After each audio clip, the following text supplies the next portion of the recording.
थोड़ी राहत मिली है, लेकिन पूरी तरह राहत नहीं है। राहत तब होगी जब उन परिवारों को पूरी तरीके से हम लोग न्याय दिला देंगे। लेकिन आज फिलहाल स्टे मिला है, इस बात की बहुत खुशी है। उन परिवारों तक भी इसकी खुशी पहुंची है। तमाम लोग हल्द्वानी से यहाँ पर पहुंचे हुए थे और उनकी आंखों में, आप यकीन मानिएगा कि उनकी आंखों में आंसू थे और बहुत शुक्रिया कहते हुए वो यहाँ से आंसू भरे, अपनी आंखें खुशी के आंसू थे, लेकर गए हैं यहाँ से। कायम कर दिया गया, बताया गया कि वो बांग्लादेशी हैं, वो कॉलोनी में जो वहाँ पे लोग निवास करते हैं, वहीं उन लोगों की सरकारी नौकरी भी रही हैं, वोटर आईडी भी हैं और उन्हें बांग्लादेशी बताया क्या लगता है ये 24 का प्लान है जो पूरा बांग्लादेशी बताना? देखिए, ये बार बार आप एक ही चीज देखिए कि जहाँ पर भी 1992 के बाद जहाँ जहाँ कॉलोनियां बसी हैं, दिल्ली हो, मुंबई हो, अहमदाबाद हो, तमाम जगहों पर जहाँ पर नई बस्तियां बसी हैं, और या आप बिफोर इंडिपेंडेंट भी ले लें, क्योंकि हल्द्वानी में जिस तरीके की बात ये हल्द्वानी के लिए कही गई कि वहाँ पर 1920 से लोगों के पास दस्तावेज है, पट्टे की जमीन है, लीज की जमीन है,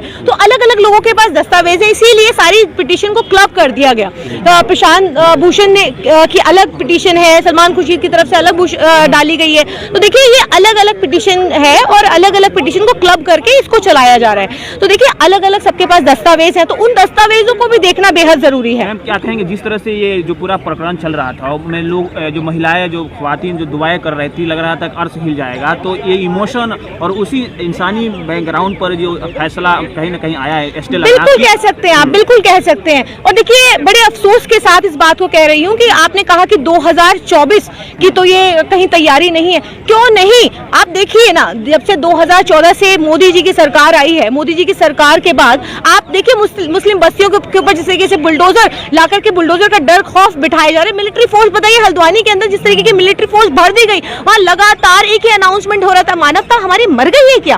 पूछना चाहती हूँ कि क्या मानवता हमारे अंदर नहीं बाकी है कि जो 50 साल से जो परिवार वहाँ पर रह रहा है, अचानक आप अनाउंसमेंट कर देते हैं, वहाँ बच्चे, बूढ़े, बुजुर्ग वहाँ पर बीमार हैं, वहाँ पर बच्चे बिलबिला रहे हैं, वहाँ पर सड़कों पर ठंड का मौसम है, और आप एक ही देश के अंदर एक ही नफरत से बहुसंख्यक को खुश करने के लिए। लेकिन आपको एक बात बता देना चाहती हूँ कि अल्पसंख्यकों की आड़ में ये बहुसंख्यक को भी टारगेट करेंगे, अल्पसंख्यक को ही नहीं टारगेट करेंगे, ये बहुसंख्यक को भी टारगेट करेंगे। क्योंकि असम के अंदर, आपको याद होगा, असम के अंदर 2 लाख से ज्यादा परिवार बुलडोजर की जद में है।